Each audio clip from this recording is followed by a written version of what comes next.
আপনারা? আমি পুরান জায়গাতে দাঁড়াইছি আজকে। আমি যখন এদিকে বসলাম, রঞ্জিত দা যখন যেদিন নমিনেশন দেবেন, এদিকে বহুত কষ্ট করে একটা মঞ্চ তৈরি করেছি। অমরপুরে কাঠ পাওয়া যায়নি, উদয়পুর থেকে এনেছিলাম কাঠ। দেখুন সময়ের কি পরিহাস। যারা আজকে থেকে 4 বছর ওরকম 42 মাস আগে 2018 সালেও যারা কইতেন বিজেপির ভোট দিয়েন না, ভোটটা নষ্ট হইব, আজকে তারা প্রার্থী দিতে পারে না। একবার চিন্তা করেন, আমি ভাবি বিষয়টি, ভাবার বিষয়। আগরতলাতে 51টা সিট 36টা দিছে, 3-4টা বলে তুলে লিছে। আমার তারা ক্যান্ডিডেট করলে কি আমরা লাভ দেখি? তারা থাকলে তো আমরা লাভ। এই সময়ে সবচেয়ে বড় শক্তিশালী। আমার অনেক সময় ভাবি এত বড় বিপর্যয় বেশি বেশি অপরাধ না করলে হয় না, বেশি বেশি করছে। যাই হোক, আজকে আমার অমরপুরের নির্বাচনী যে সভার সম্মানীয় সভাপতি সঞ্জয় চক্রবর্তী মহোদয় উপস্থিত রয়েছেন, আমার জেলার নেতৃত্বরা, অমরপুরের সম্মানীয় বিধায়ক রঞ্জিত দাস মহোদয় এবং এই অমরপুর মন্ডলের প্রভারী কাজল দা, দূর এবং কাছ থেকে যারা আমাদের কথা শুনছেন, সবাইকে আমার শুভেচ্ছা এবং আমার প্রণাম জ্ঞাপন করছি। আগামী 25 তারিখ নভেম্বর একটা পৌর নিগম, 6টা নগর পঞ্চায়েত, 13টা পৌর পরিষদ নির্বাচন। কিছু কিছু জায়গায় যেমন বিশালগড়, উদয়পুর, জিরানিয়া, রানীর বাজার, শিলাইমোহনপুর এবং শান্তির বাজারে কমিউনিস্টরা প্রার্থী দিতে পারেননি। এটা তাদের ব্যর্থতা। এর বাইরে অন্য জায়গাতে নির্বাচন অনুষ্ঠিত হবে। আমরা অমরপুরের নগর পরিষদের, আপনারা যারা নগরবাসী, আপনাদের সামনে আমরা 13 জন প্রার্থীকে নিয়ে প্রস্তুত হয়েছি। আমাদের একটাই এজেন্ডা, ডেভেলপমেন্ট, ডেভেলপমেন্ট আর ডেভেলপমেন্ট। উন্নয়নকে সামনে রেখে যে কোনো নির্বাচন হোক, সেটা পঞ্চায়েতের নির্বাচন, পৌর পরিষদ, পৌর নিগম, নগর পঞ্চায়েত হোক, লোকসভা হোক, বিধানসভা হোক, আমাদের একটাই এজেন্ডা থাকে, আমার নাগরিকদেরকে, আমার রাজ্য, আমার পঞ্চায়েত হোক, আমার নগর, তার ডেভেলপমেন্ট এবং ওই অঞ্চলের নাগরিকদের জীবন মানকে কিভাবে এগিয়ে নিয়ে যাওয়া যায়, সেই স্বপ্নকে বাস্তবায়িত করার জন্য প্রতিনিয়ত আমরা কাজ করছি। তাই আজকেও ডেভেলপমেন্টের এজেন্ডা নিয়ে আমরা আপনাদের কাছে সামনে প্রস্তুত হয়েছি। রঞ্জিত দা অনেক কিছু বলেছেন, কিন্তু একটা বিষয়, আগে উদয়পুর থেকে যখন আপনারা অমরপুর আসতেন, যে রাস্তা ছিল, রাস্তাটার পরিবর্তন হয়েছে। তো আপনার সঙ্গে কথা কইতেছি, অনেকদিন পরে এসেছি তো, কিন্তু মনে সব সময় মুখ্যমন্ত্রীর এবং আমার মনের মধ্যে এবং আপনাদের প্রতিটা ঘরের মধ্যে আমরা থাকি। আমি মনে করি আমি প্রত্যেকটা পরিবারকে, অমরপুর আমার নিজের, সারা ত্রিপুরা আমার নিজের, কিন্তু অমরপুরের প্রতি, কারণ এই অমরপুর মানুষ আমার বিপ্লব দাকে, আমার মুখ্যমন্ত্রীকে প্রথম নেতা হিসেবে স্বীকৃতি দিয়েছেন। তাই সারা জীবন আপনাদের কাছে কৃতজ্ঞ থাকি, সারাটা জীবন। এবং যখনই অমরপুর কখনো কার্যক্রম হয়, বারণ করি না, যতই কষ্ট হোক আসি। একটা টান রয়েছে, হৃদয়ের টান রয়েছে। আপনার মুখ্যমন্ত্রী, আমাদের মুখ্যমন্ত্রীও অমরপুরের কথা যখন বলে তখন ফেলতে পারে না, উনিও আসেন। আমরা অমরপুর থেকে নতুন বাজার যতনবাড়ির রাস্তা ঠিক হয়েছে নি? ঠিক হয়েছে নি? ঠিক হয়েছে। আগে ছবিমুড়া কেউ মনে রাখতো নি, ছবিমুড়া জানতো নি কেউ? ত্রিপুরা রাজ্যের মানুষ, বাইরের মানুষ কেউ জানতো নি? কেউ জানতো না। আজকে ছবিমুড়াতে মানুষ আসে, পর্যটকরা আসে, এবং আপনার মাননীয় মুখ্যমন্ত্রী, আমার ভারতবর্ষের প্রধানমন্ত্রী, সে প্রসাদ প্রকল্পের মাধ্যমে মাতা ত্রিপুরেশ্বরীর মন্দিরকে সেন্টার করে, কেন্দ্রবিন্দু করে আজকে আমার ছবিমুড়া হোক, ডুম্বুর হোক, প্রত্যেকটা জায়গাকে ডেভেলপমেন্ট করার কাজ করছেন। আপনার ছবিমুড়ার রাস্তা তৈরি হচ্ছে, তৈরির কাজ চলছে। তো ছবিমুড়াতে প্রতিনিয়ত যে পর্যটক আসে, অবাক বিস্ময় থাকি আমরা। বাইরের মানুষ সেটাকে লাইকে অ্যামাজন, যে অ্যামাজন যেমন রিভারটা, সেটার সঙ্গে তুলনা করেন, এবং যে আমাদের জেনারেশন পূর্বপুরুষরা ছিলেন, যাদের বংশধর আমরা, অনেক পুরনো, অনেক বৎসর, কয়েকশো বৎসর পূর্বেও আমাদের এই অঞ্চলে মাতা ভগবতী দুর্গার পূজা হতো, সেটাই ছবিমুড়ার প্রমাণ, সেটাই প্রমাণ করে। এই ডেভেলপমেন্ট গুলি মোটা বড় বড় ডেভেলপমেন্ট আপনারা পেয়েছেন। আর যে আরেকটা বিষয়, এটাকে আমাদের মনকে ছুঁয়ে নিয়েছে, যেটাকে নিয়ে আমরা আন্দোলন করেছিলাম, মৈলাক ব্রিজ, মনে আসেনি? কাজ চলছে তো, কাজ চলছে।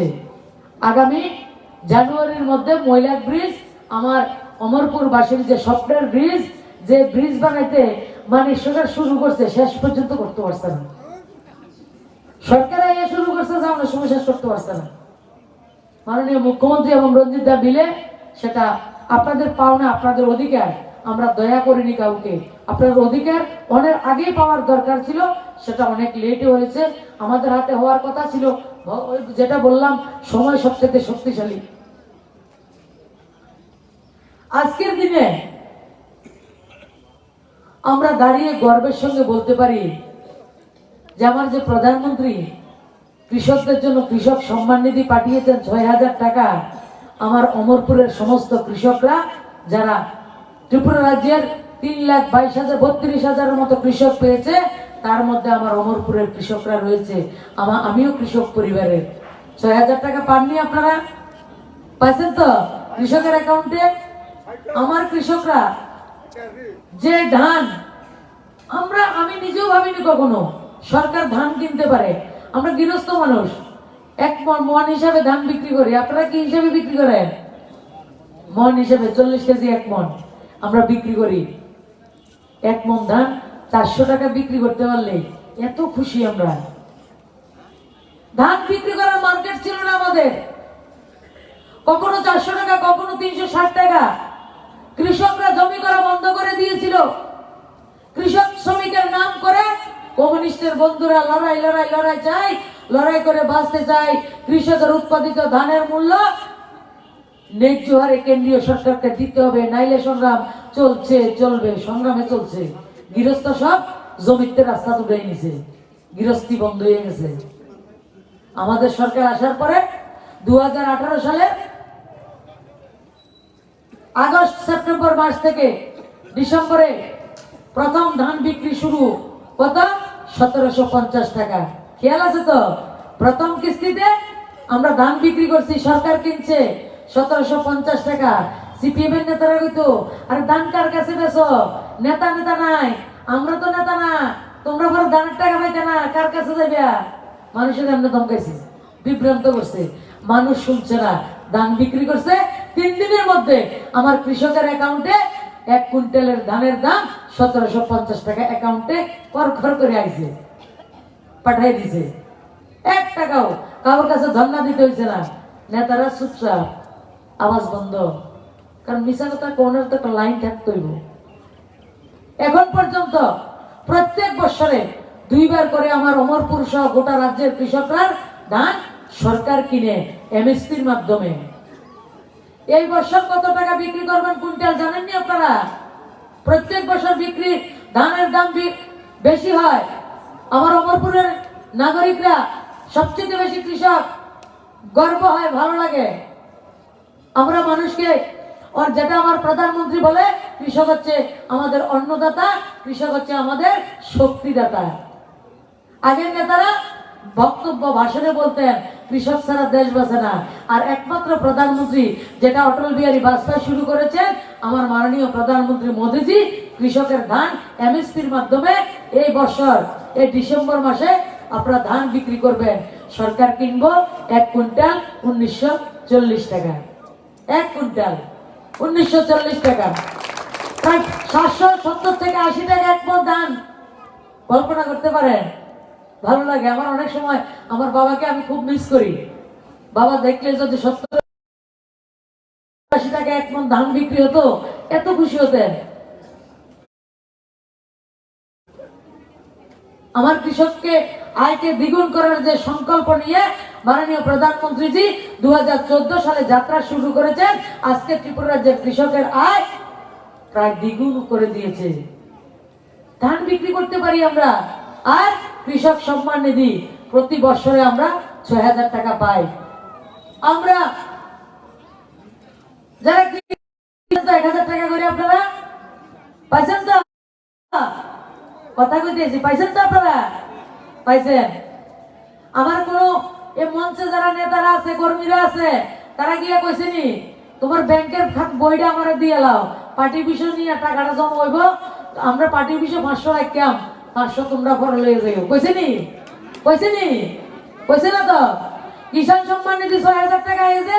আমার নেতারা কোনোদিন কর্মীরা কইছেনি তুমি লাল, তুমি নীল, তুমি সবুজ, তুমি কংগ্রেস, তুমি জনজাতি, তুমি মুসলিম, তুমি পাইতে না? কইছেনি কেউ?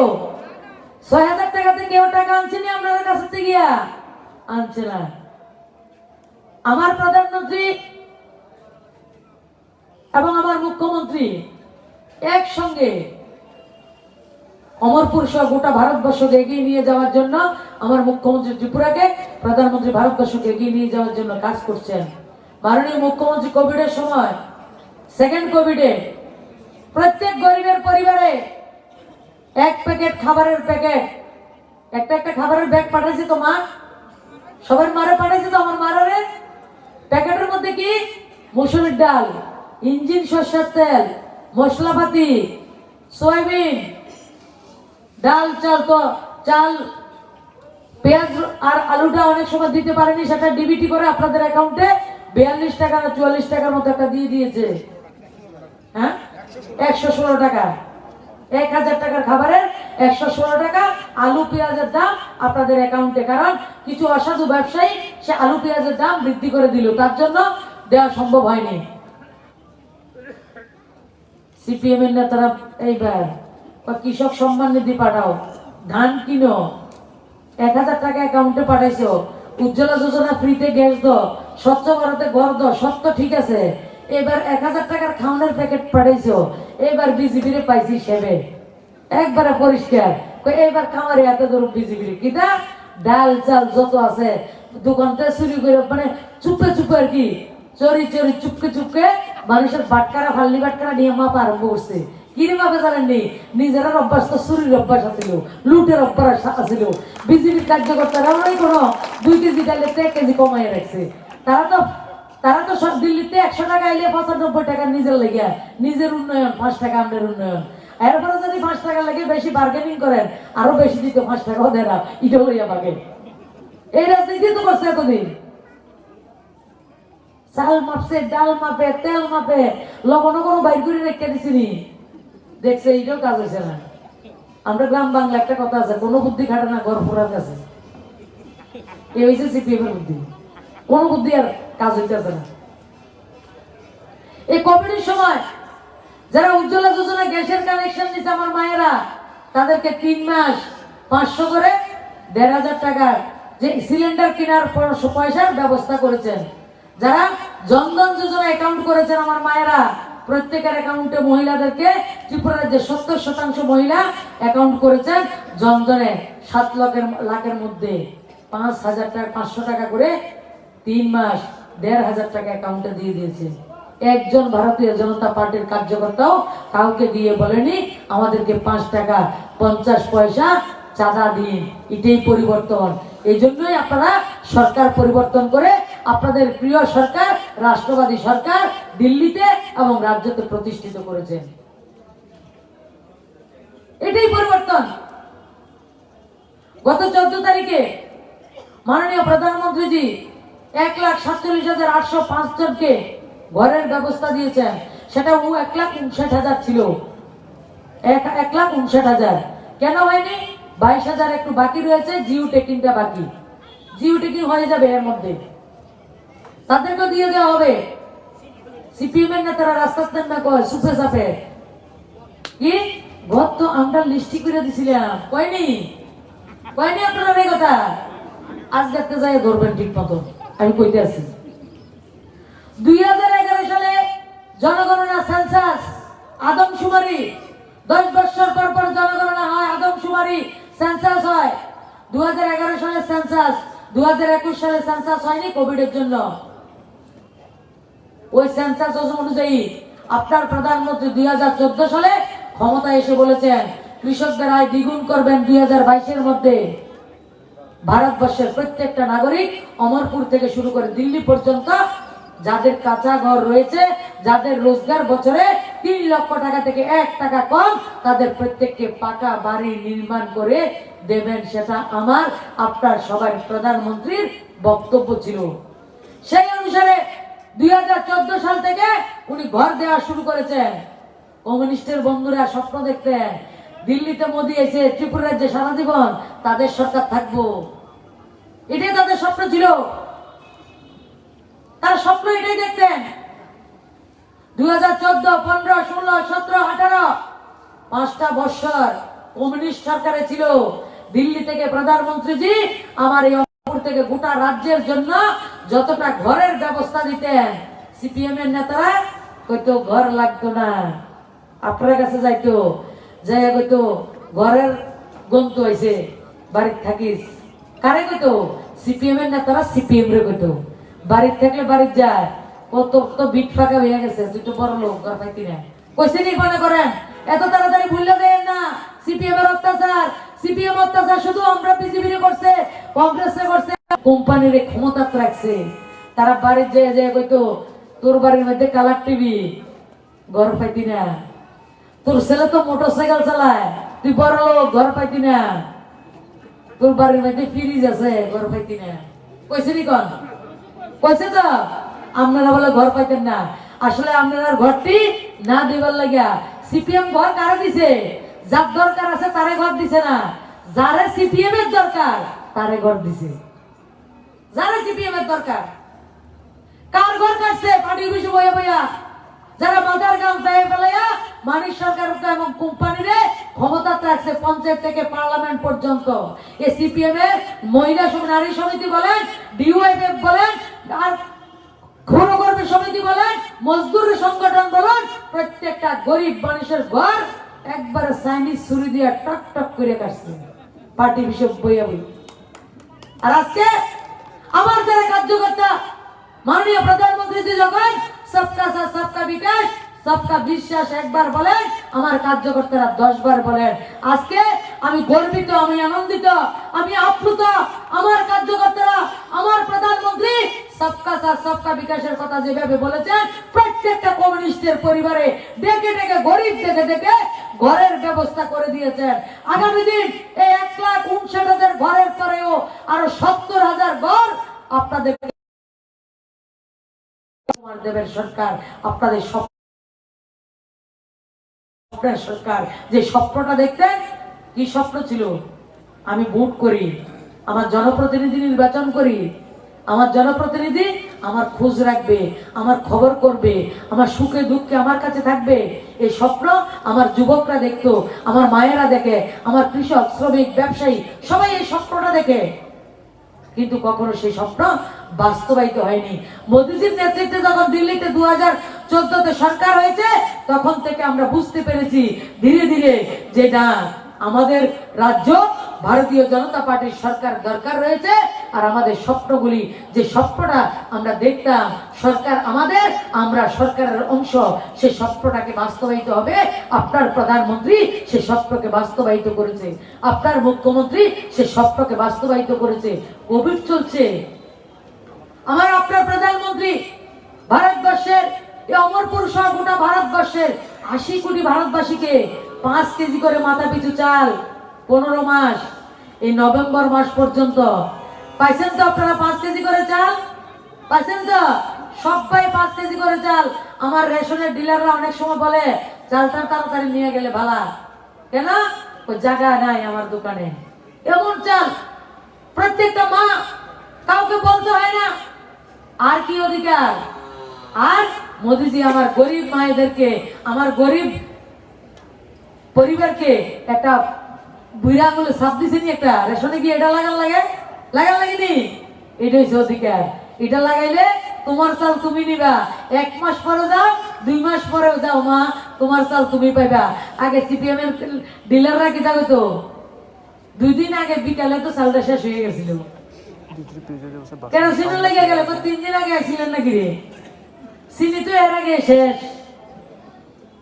এখন আমার গরিব মানুষ যখন টাকা জোগাড় করবে, তার ডিবিটিতে অ্যাকাউন্টে যখন টাকা আসে, তখন রেশন দোকানে যায়।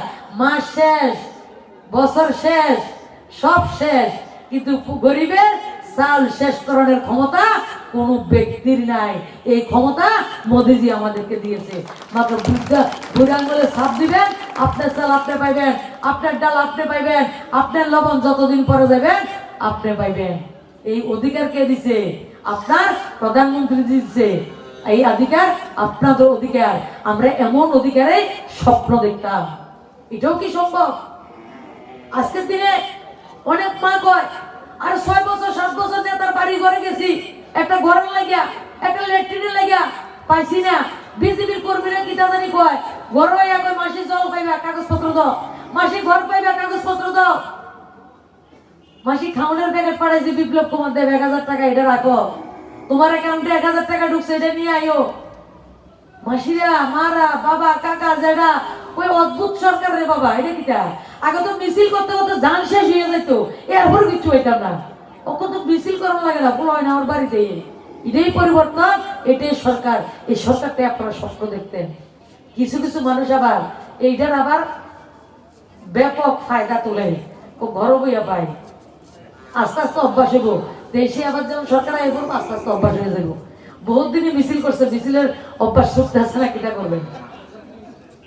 আমার প্রধানমন্ত্রী বলে আমরা যখন সরকার থাকি আমাদের উদ্দেশ্য জিন্দাবাদ মুর্দাবাদ না, আমাদের উদ্দেশ্য, আমাদের সংকল্প, আমাদের শপথ সেবাহীন সংগঠন। কোভিডের সময় আমার প্রধানমন্ত্রীজি টিভির মধ্যে সম্প্রচার যে একজন জান এ তো জাহানে, আমাকে আপনার পরিবারের একজন ভাববেন, প্রধানমন্ত্রী বলেন, আর একজন ব্যক্তি যাতে 5টা পরিবারকে দেখে রাখে, সুখ সুবিধা এই কোভিডের মধ্যে যাতে দেখাশোনা করে। আমার কার্যকর্তা কার ঘরে চাল আছে, ডাল নেই, লবণ নেই, সেটা দেখেনি, নিজের ঘর থেকে ব্যাগের মধ্যে করে বাজার থেকে ডাল, চাল, আলু, লবণ, পেঁয়াজ, সরষের তেল, বিস্কিট, সয়াবিন, ডিম পর্যন্ত আমার গরিব করে কংগ্রেস দেখেনি, সিপিএম দেখেনি, বিজেপি দেখেনি, জনজাতি, সেই মাইনরিটি মুসলিম ভাগাভাগি করেনি। আর কমিউনিস্টের বন্ধুরা এতদিন ভাগাভাগির রাজনীতি করতেন। আর আজকে অমরপুরবাসী সহ গোটা রাজ্যের যারা আমার জনজাতি, আমার রাজ্যের যারা মাইনরিটি, মুসলিম ভাইরা, সংখ্যালঘুরা, খ্রিস্টানরা সবাই বুঝে ভারতীয় জনতা পার্টিকে সম্বন্ধে কংগ্রেস, সিপিএম যারা বুঝিয়েছিল সেটা ভণ্ডামি ছিল, ভাওতাবাজি ছিল। আমাদের সংকল্পনা একটাই, সবকা সাথ, সবকা বিকাশ, সবকা বিশ্বাস, আপনার সবার প্রয়াস নিয়ে সর্বোত্তম অমরপুরের নগর পঞ্চায়েত গঠন করা।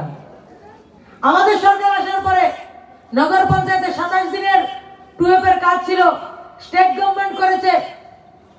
27 দিন ছিল তো, বিপ্লব কুমার দেব মুখ্যমন্ত্রী হওয়ার পরে 27 দিনকে 50 দিন করা হয়েছে। 50 দিন করেছি আমরা। আজকের দিনে মাননীয় মুখ্যমন্ত্রী আমাদেরকে বলে দিয়েছেন যে এবার পৌর পরিষদ, নগর পঞ্চায়েত, পুরো নিগমের নির্বাচন হচ্ছে। নির্বাচনের পরে আমি আমার শহরের যারা গরিব মায়েরা রয়েছেন তাদের পরিবারকে স্বয়ং সম্পূর্ণ করা, কিভাবে তারা রোজগার করতে পারে, 50 দিনের টুয়েপের কাজকে আমরা 100 দিন করব। সে সংকল্প রয়েছে আমাদের। 100 দিনের কাজ। আপনাদের হাজিরা 155 টাকা ছিল, বর্তমানে সেটা কত? হাজিরা কত? 185 টাকা। আমরা সেটাকে ধীরে ধীরে 340 টাকা করব। সেটা আমাদের আপনাদের কাছে অঙ্গীকার। রেগার কাজকে আমরা 340 টাকা হাজিরা করব, এখন 212 টাকা হয়েছে, ধীরে ধীরে সেটা 340 টাকা হবে। সেটা আমরা করব। অনেক সময় কমিউনিস্টের নেতারা চা দোকানে বই একটা ছোট্ট পিন মারে, কি ভাতা তো 2000 টাকা কইছে, দিছে নি এখনো কই না? আরে ভাতা তো তোমরা 25 বছরে বাড়াইছো না। আমরা কথা কইছি, আমরা 5 বছর গেছে না তো এখনো। আমার মুখ্যমন্ত্রী সবসময় বলে, আমার প্রধানমন্ত্রী প্রত্যেক বছরের রিপোর্ট কার্ড দেখায়, আমরাও রিপোর্ট কার্ড দেখাবো।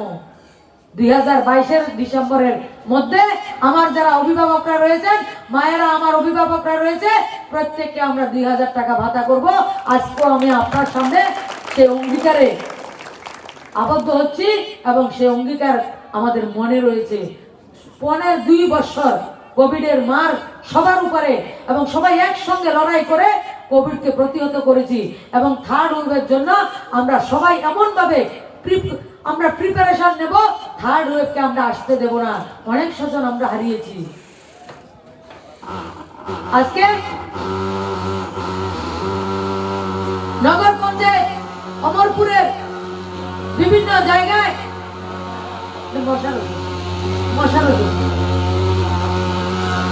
নগর পঞ্চায়েতে আমরা লক্ষ্য করেছি ড্রেনের কাজ করতে হবে, রাস্তার কাজ করতে হবে, মার্কেট শেড সুন্দরভাবে তৈরি করতে হবে। উদয়পুরের কিছু দিঘি রয়েছে, সেইগুলিকে সৌন্দর্যকরণ করতে হবে। মাননীয় মুখ্যমন্ত্রী প্রত্যেক আপনার প্রার্থীদেরকে ডেকে উনি বলে দিয়েছেন, প্রত্যেক মানুষের বাড়ি যাবেন, আমার জনতার কাছে যাবেন এবং আমার নাগরিকরা যা যা বলবে, যে যে সুবিধা অসুবিধার কথা বলবে, সেগুলি আপনারা লিখে রাখবেন এবং আপনারা নির্বাচিত হওয়ার পরে আমার প্রায়োরিটি বেস কোন নগর পঞ্চায়েতের মেম্বার যদি মনে করে, কাউন্সিলর যদি মনে করে আমি তো জিততে গেছি, এবার আমি সব হইতো না, আমার জনতা সব, আমার ভোটাররা সব, আমার কার্যকর্তারা সব। আপনারা আছেন তো আজকে প্রথম ভূমিকা এই জায়গাতে আছে। আপনারা, আপনাদের জন্য আমি, আমার জন্য আপনারা না। যারা বুঝে, যারা বলে, সেগুলি ভুল ধারণা তাদের।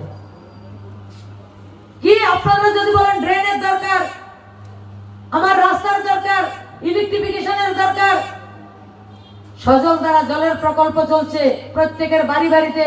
2022-এর ডিসেম্বরের মধ্যে আমরা জল দেব। তারপরে জলের কানেকশন বেশি কিন্তু জলের যোগানটা কম। সেটা কিভাবে ফুলফিল করা যায়, কিভাবে মায়েদের রান্না করে জল পৌঁছানো যায়, সবগুলি লিপিবদ্ধ করবেন 13 জন ক্যান্ডিডেট এবং মাননীয় মুখ্যমন্ত্রী আপনাদের কাছে থেকে ডাটা কালেকশন করবেন এবং প্রায়োরিটি বেস প্রত্যেকটা ওয়ার্ডের যারা আমার নাগরিকরা রয়েছে সবাই মিলে পৃষ্ঠা প্রমুখ থেকে বুথ সভাপতি, ওয়ার্ড সভাপতি থেকে শুরু করে আমার সমস্ত নাগরিকরা মিলে সে সমস্যাগুলি আমরা সমাধান করব।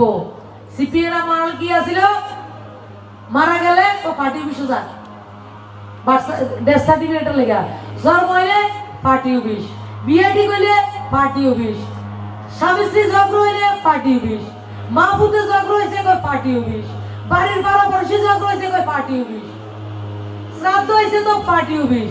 আর আগে আমরা ভারতবর্ষের পরম্পরা, ছেলে মেয়ের বিয়ে বা কোনো মাঙ্গলিক অনুষ্ঠান হইলে প্রথম নিমন্ত্রণ কিন্তু আমরা ঠাকুর বাড়ি করি। সিপিএম আইয়া কিন্তু এটা পাল্টাইয়া দিয়ে পার্টি অফিস করছিল, করছে তো সব নিমন্ত্রণ। তারপরে নিমন্ত্রণ না করলে একবারে দেবতাই তুষ্ট হয় না এমন অবস্থা। সব পার্টি অফিস, মানে জন্মের থেকে মৃত্যু পর্যন্ত সব পার্টি অফিস, পার্টি অফিস। আর আজকের দিনে কি, আজকের দিনে সরকার পার্টি অফিসে বইয়া চলে না। আমরা দেখবেন বিজেপির পার্টি অফিসে 5 জন নাই। আজকে বিজেপি সরকার, আপনাদের সরকার, আপনাদের সঙ্গে আপনাদের কাছে গিয়া চলে। কারণ মারে জিজ্ঞেস করে, মা তোমার জল লাগবে নি, কাগজ দাও, তোমার বিপিএল কার্ড লাগবে নি, তোমার কাগজ দাও, তোমার ভাতা পাইবে, তোমার কাগজ দাও। আজকে আমার কার্যকর্তারা জনতার কাছে যায়, আগামী দিনও ড্রেন লাগবো, জল লাগবো, কারেন্ট লাগবো, রাস্তাঘাট লাগবো, বাজারের ডেভেলপমেন্ট লাগবো, পুকুরের বিউটিফিকেশন লাগবো, প্রত্যেকটা বাড়ি স্কুলের ডেভেলপমেন্ট লাগবে, অঙ্গনবাড়ি স্কুল সেন্টার লাগবে। সবগুলি ওই অঞ্চলের নাগরিকরা যে কথাগুলি বলবেন সেইগুলিকে প্রায়োরিটি বেস করা হবে। অর্থের অভাব হবে না, শুধু মানসিকতার অভাবের কারণে বিগত দিনে কমিউনিস্টরা ডেভেলপমেন্ট করতে পারেনি। শুধু ডেভেলপমেন্ট যেটা রঞ্জিত বাবু বলছিলেন, কমিউনিস্ট নিজেরা উন্নয়ন করছে, মুষ্টিমেয় কতজনের নিমন্ত্রণ উন্নয়ন করছে। আপনারা দেখবেন প্রত্যেকটা পঞ্চায়েতে 4-5টা পরিবার উন্নয়ন সব তারা করে, সব চাকরি বাকরি হইতে নিমন্ত্রণ না পর্যন্ত তারা করণ লাগে, অন্যরা পাইবে, এমন অবস্থা। আজকে সবকা সাথ সবকা বিকাশ, আপনাদের স্বপ্নের সরকার চলছে। যে আপনাদের কাছে আমরা বিনম্রভাবে আবেদন রাখতে প্রস্তুত হয়েছি যে আমাদের 13 জন প্রার্থী রয়েছে অমরপুরে, 13 জন প্রার্থীকে আপনারা ভোট করবেন পদ্মফুল চিহ্নে, এবং তাদেরকে সঙ্গে নিয়ে, আপনাদেরকে সঙ্গে নিয়ে আমার মুখ্যমন্ত্রীর স্বপ্ন, আমার প্রধানমন্ত্রীর স্বপ্ন, অমরপুরকে শ্রেষ্ঠ যাতে আমরা নগর পঞ্চায়েত করতে পারি, অমরপুরকে যাতে সবিপুরার সঙ্গে মিল করে অমরপুরকে যাতে আমরা এগিয়ে নিয়ে যেতে পারি। কারণ আমাদের মুখ্যমন্ত্রীর স্বপ্ন রয়েছে মহারানী থেকে নৌকাতে করে যাতে অমরপুরে আসে, এবং অমরপুর থেকে গাড়ি করে যাতে সবিপুরা দেখে মানুষ যায়, আরো বেশি যাতে রোজগার বৃদ্ধি করা যায়, পর্যটনটাকে যাতে আরো বেশি সুন্দরভাবে মানুষের কাছে তুলে ধরা যায়, সেই লক্ষ্যে সরকার কাজ করছে। এবং অমরপুরের কাছে আজকে মন্দির ঘাটের রাস্তার কাজ শুরু হবে, প্রায় 50 কোটি টাকার প্রত্যেকটা জায়গায় কাজ চলছে। একটু সময় দিতে হবে, এবং সময় আপনারা যেটা দিয়েছেন সে 5 বছরের মধ্যে যে যে প্রতিশ্রুতি আমরা করেছি, প্রত্যেকটা প্রতিশ্রুতি আপনাদের কাছে অক্ষরে অক্ষরে পালন করব। তারপরে আপনাদের কাছে আবার প্রস্তুত হব। আমাদের নগর পঞ্চায়েতের যারা চেয়ারম্যান, যারা সদস্যরা ছিলেন, আমাদের নির্বাচিত ছিলেন না, কিন্তু তারা সেই কাজগুলি আমাদের সঙ্গে এসে কিছুটা করেছেন। এবং কমিউনিস্টের বন্ধুরা বলে ত্রিপুরা রাজ্যে সন্ত্রাস চলছে, সন্ত্রাস, তারা কয় আমরা হাসি পাই, ঘোরাও হাসবো। কিনা জানেন তো, গৌতম দত্ত রে কারা মারছে, কার সরকারের আমলে মারা গেছে? গৌতম দত্ত কেডা ছিল? বিমল সিনহা কি আছিল? এক মন্ত্রী, স্বাস্থ্যমন্ত্রী। কারা মার্ডার করছে? আজ পর্যন্ত খবর নাই। তপন রায় কারা মার্ডার করছে? কমলপুরের নগর পঞ্চায়েতের চেয়ারম্যান। জন আসামি ধরছে, কইতে তো পাগল, সব পাগলে মারে, সব পাগল। পাগলে বিমল সিনহার মারছে, গৌতম দত্তর পাগলে মারছে, নেতারা মারে। আরে আজকে কষ্ট হয়, 2015 সালের নগর পঞ্চায়েতের নির্বাচনের রেজাল্টের 1-2 দিন আগে আপনার মারা গেছেন আপনাদের জনপ্রতিনিধি। সিপিএম এর মাথার গাম ফেলাইয়া সিপিএম এর প্রতিষ্ঠা করছে, মনোরঞ্জন আচার্যরে বদনাম দিছে। এমন বদনাম শত্রুরে দেয় না, সিপিএম এর দিছে। ভগবানের অনেক অনেক কৃপা, উনি এর আগে বা ইজ্জত সেটা থেকে রেহাই পাইছেন, আমরা কাছে নাই। উনি ফিরেই দিতে পারবেন এই পরিবারের ইজ্জত। হাজারো পরিবারের এমন তারা অসম্মান করছে, আর নিজের পরিবারে নিজের এমএলএ যারা বেইজ্জতি করতে পারে, হাজার হাজার বিরোধী দল করার অপরাধে শুধু দৈরে ছিল তাহানির কেস। প্রত্যেকটা থানা এই কাজগুলি করছেন। আপনার প্রধানমন্ত্রী, আমার প্রধানমন্ত্রী, আত্মনির্ভর ভারত, আত্মনির্ভর পরিবার, আত্মনির্ভর ত্রিপুরার স্বপ্ন দেখেন আমার মুখ্যমন্ত্রী, এবং সেই লক্ষ্যে কাজ করছেন। কিভাবে আত্মনির্ভর? মা লক্ষ্মী, মারা যারা আছে না, অন্নপূর্ণা, এটা হচ্ছে লক্ষ্মীর ভান্ডার। মার কাছে 5 টাকা দিলে এটা 10 টাকা হয়। মোদিজির স্বপ্ন প্রত্যেক মায়েদেরকে আত্মনির্ভর করা। মার কাছে রোজগার করবে, মার কাছে অর্থ থাকলে শুধু একটা পরিবার এস্টাবলিশড হয় না, প্রতিষ্ঠিত হয় না, একটা পাড়া প্রতিষ্ঠিত হয়। এই স্বপ্নকে বাস্তবায়িত করতে গিয়ে সেলফ হেল্প গ্রুপের মাধ্যমে মায়েদেরকে 20 লক্ষ টাকা পর্যন্ত বিনা মর্টগেজে মাত্র 7% ইন্টারেস্টে লোন দেওয়ার ব্যবস্থা করছেন। আমার যুবক ভাইরা জানে, আমার ব্যবসায়ীরা জানে, ব্যাংকে 2 লাখ লেগে গেলে কয় কর্মচারী দিতে লাগবে, কয়নি ভাই? কয়নি কি লেখা গ্যারান্টার। এই প্রধানমন্ত্রী দেখেন মহিলারা আমার মায়েদেরকে সেলফ হেল্প গ্রুপের মাধ্যমে বিনা মর্টগেজ বিনা কর্মচারীতে 20 লাখ টাকা পর্যন্ত হাইয়েস্ট মাত্র 7% ইন্টারেস্টে টাকা দেন, লোন দেন। আর রাজ্য সরকার প্রত্যেকটা সেলফ হেল্প গ্রুপকে 10,000 টাকা রিভলভিং ফান্ড, যেটা অনুদান, যেটাকে দিতে হয় না। সবটা পাড়ার মধ্যে যদি একটা ওয়ার্ডের মধ্যে আমাদের প্রত্যেক ওয়ার্ডে 500-600 করে ভোট হবে, এত বেশি না, 500-600 করে ভোট, 150 পরিবার, 120 পরিবার, যদি আমরা একটা ওয়ার্ডের মধ্যে 5টা সেলফ হেল্প গ্রুপ আমরা করি, 50 জন মা থাকে এবং আছেও। আমাদের সরকার আসার পরে সিপিএম সরকার থাকার সময় 4,000 সেলফ হেল্প গ্রুপ ছিল। আমাদের সরকার গত 42 মাসে 26,000 সেলফ হেল্প আমার মায়েরা করছেন। 26,000 সেলফ হেল্পে গ্রুপকে আমরা 700 কোটি টাকা লোন দিয়েছি প্রত্যেকটা মা। অমিতা আচার আমি কথা বলেছি, আপনারা বিভিন্ন আপনার অমরপুরের আচার অনেক কিছু বিক্রি হয়, আমাকে যেটা দিল সেটা হতো হ্যান্ডলুমের, হাতে আমার মায়েরা আমার বোনেরা তৈরি করে হ্যান্ডিক্যাপ্টের জিনিস, সেগুলি যাতে ভালো করে বিক্রি করতে পারে, রোজগার করতে পারে, সেজন্য এই সেলফ হেল্প গ্রুপের মাধ্যমে আমাদের মায়েদেরকে স্বয়ং সম্পূর্ণ করা। মা যখন এস্টাবলিশ হবে, মার কাছে যখন পয়সা থাকবে, পরিবার এস্টাবলিশ হবে। শুধু পরিবার নয়, সমস্ত পাড়াটা এস্টাবলিশ করবে একটা মা। মা তো মায়ের। আমার ভাইদেরকে তার সঙ্গে যোগ হয়ে সেলফ হেল্প গ্রুপের মাধ্যমে শক্তিশালী করে আপনারা নিজেরা উৎপাদন করবেন। সবজি বিক্রেতা থেকে শুরু করে আমরা কৃষিকাজ করতে পারি, আমরা পশুপালন করতে পারি, মৎস্য উৎপাদন করতে পারি, হ্যান্ডলুম হ্যান্ডিক্রাফটের কাজ করতে পারি, মাটির কাজ করতে পারি। 20 লাখ টাকা রুলিং করলে সবসময় হাইয়েস্ট 20 লাখ সবসময় আপনারা সেটা রেখে সেটা করতে পারবেন। এবং সেটা আমাদের ডিপার্টমেন্ট দিল্লিতে, আমি কথা বলেছি গত অক্টোবরের 8 তারিখে দিল্লি থেকে অফিসারকে নিয়ে ত্রিপুরা রাজ্যের অফিসারদের সঙ্গে কথা বলেছি, খোঁজ করে দেখলাম সেলফ হেল্প গ্রুপের টাকা আমরা 1% হারে গ্রামীণ ব্যাংকে দিই। গ্রামীণ ব্যাংক আপনাদের কাছ থেকে 7% নেয়। আমি তাদের কাছে অনুরোধ করেছি 7% না, 4% ইন্টারেস্টে যাতে আমার মায়েদেরকে টাকা দেয়, তার জন্য আপনার আবেদন রেখেছি। আগামী দিন সেটাও হবে, সেটা হবে। যে টাকায় পাবলিকের কাছ থেকে নিতে গেলে বিভিন্ন ব্যাংক থেকে 24%, 18%, 12% নিচে কোনো লোন নেই, সেই জায়গায় আমার মারা যদি 7%, 4% ইন্টারেস্ট পায়, আমার ভাইয়েরা আমার বোনেরা প্রত্যেকটা মানুষ এস্টাবলিশ হবে, সেই ব্যবস্থা রাখা হয়েছে। এই বছর আমরা রাজ্য সরকার 180 কোটি টাকা সেলফ হেল্প গ্রুপের বোনেদের জন্য রাখা হয়েছে, সেই ব্যবস্থা রয়েছে আমাদের কাছে। আজকের দিনে যে প্রধানমন্ত্রী বিশ্বের সবচেয়ে জনপ্রিয় এবং যাকে আজকে পৃথিবীর বিভিন্ন রাষ্ট্র যার দিকে তাকিয়ে থাকে, এই প্রধানমন্ত্রী আমাদের কাছে। আমরা প্রধানমন্ত্রীর স্বপ্নকে বাস্তবায়িত করতে গিয়ে আত্মনির্ভর প্যাকেজের অন্তর্ভুক্ত হয়েছি। এবং এইবার দীপাবলির সময় আমার রাজ্যের, আমার রাষ্ট্রের ভারতের নাগরিকরা প্রধানমন্ত্রীকে আশ্বস্ত করেছেন, প্রধানমন্ত্রীকে মজবুতি দিয়েছেন, মুখ্যমন্ত্রীকে মজবুত করেছেন। কি করে? চায়নার মাল আজকে এই বছর আপনারা কিনছেন না। এই বছর দীপাবলিতে 50,000 কোটি টাকা চায়নার লোকসান হয়েছে।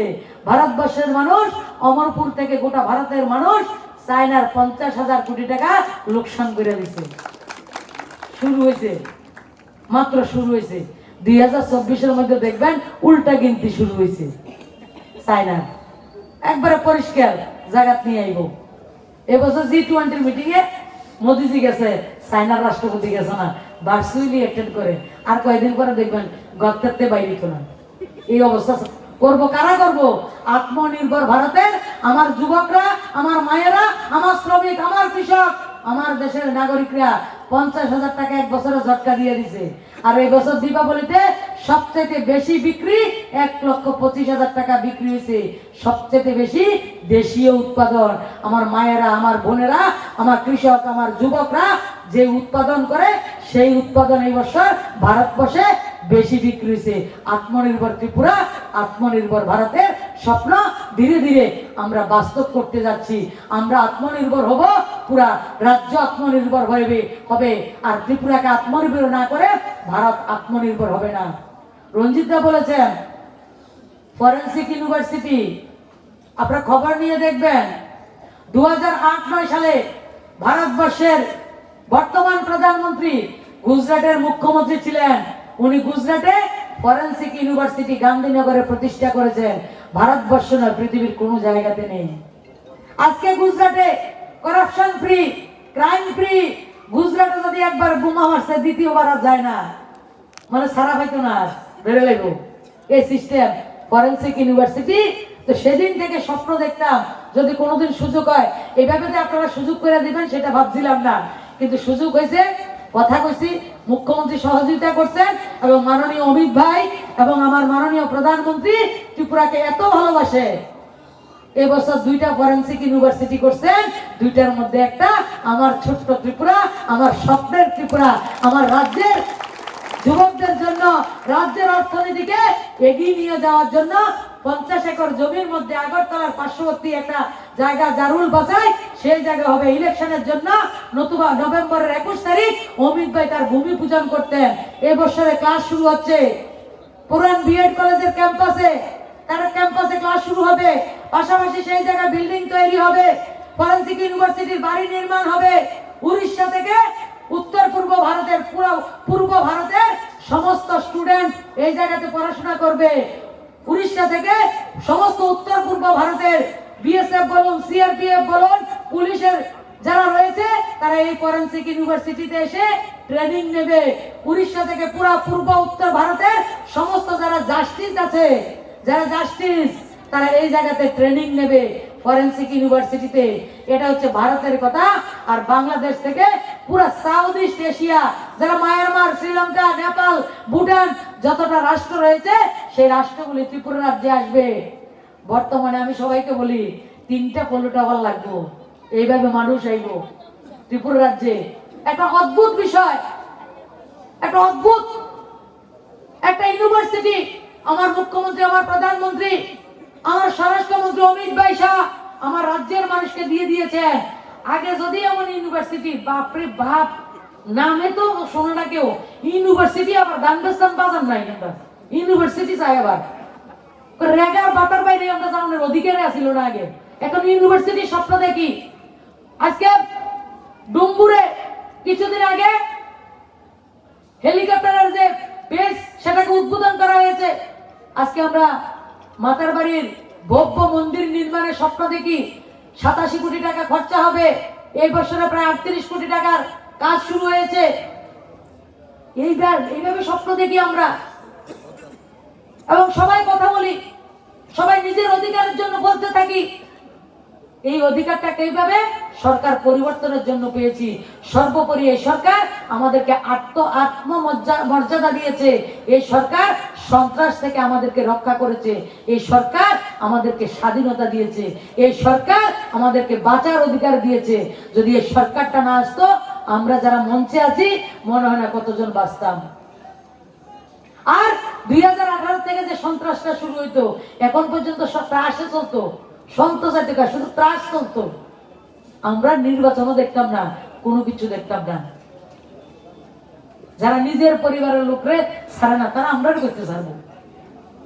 তাই আগামী 25 তারিখ আপনারা প্রত্যেকে শুধু ডেভেলপমেন্টের সাথে শ্রেষ্ঠ অমরপুরের নির্মাণের সংকল্প নিয়ে আমরা সবাই 13 জন প্রার্থীকে আমরা পদ্মফুল চিহ্নে ভোট করব। আমি প্রার্থীদেরকে অনুরোধ করব, আপনারা একে একে মঞ্চে আসবেন। আবার প্রশান্ত পুদ্দার ভক্ত তো মঞ্চে আছে, সবাই আসুন। শর্মিষ্ঠা দেব 1 নম্বর, উত্তম মজুমদার বেরিয়েছে আছে দিকে, বিকাশ সাহা 3 নম্বর, সুমা নম 4 নম্বর, বিনা পাল 5 নম্বর, 6 নম্বর প্রদীপ দাস, 7 নম্বর অর্জুন সাহা, 8 নম্বর ছবি সরকার, 9 নম্বর শঙ্করী ভট্টাচার্য, 10 নম্বর প্রশান্ত পুদ্দার, 11 নম্বর বিশ্বনাথ চক্রবর্তী, 12 নম্বর বিশ্বনাথ চক্রবর্তী, 13 নম্বর মোহর আলী। সবাইকে অনেক অনেক ধন্যবাদ। আপনারা সবাই বাড়ি যাবেন, আমার নাগরিকদের সঙ্গে কথা বলবেন, তারা যা বলবে তা করতে হবে। এটা মুখ্যমন্ত্রীর আবেদন এবং আদেশ আমাদের প্রার্থীদের প্রতি। ভারত মাতা কি জয়, ভারত মাতা কি বন্দে বন্দে বন্দে বন্দে, নরেন্দ্র মোদী জি কি, নরেন্দ্র মোদী জি কি, নরেন্দ্র মোদী জি কি, বিপ্লব কুমার দেব, বিপ্লব কুমার দেব, বিপ্লব কুমার দেব, রঞ্জিত দাস, রঞ্জিত দাস, রঞ্জিত দাস, অমরপুর, অমরপুর, অমরপুর, অমর। Subscribe to Tripura Info and press the bell icon so that you never miss any latest updates and news on Tripura.